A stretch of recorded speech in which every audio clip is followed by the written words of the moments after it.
Um, with respect to the Afro-descendant community, I wanted to ask about information received from civil society to the effect that the term that is used to refer to Afro-descendant Dutch citizens, even if they've lived in the country for many generations and are citizens, is literally translated means "not from here."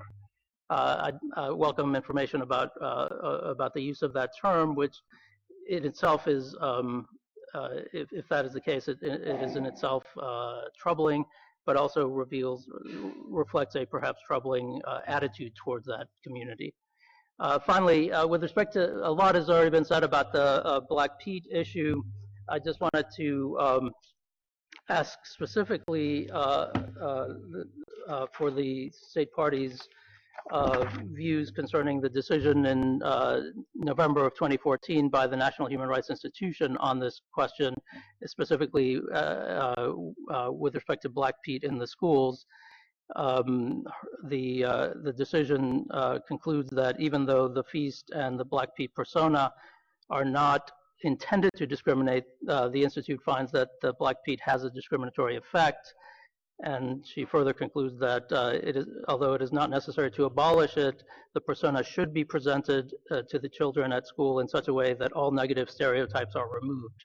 So I'd be interested in whether the state party agrees with those recommendations, and whether what are the thoughts about how this phenomenon could be presented in a way that doesn't doesn't rely on negative stereotypes. Thank you.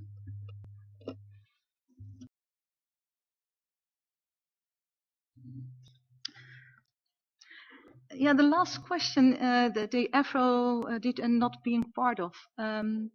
It's a question we discussed yesterday. We weren't really aware of that, but when you look at the word Allochtoon, it means not being part of. It's a Greek word, etc.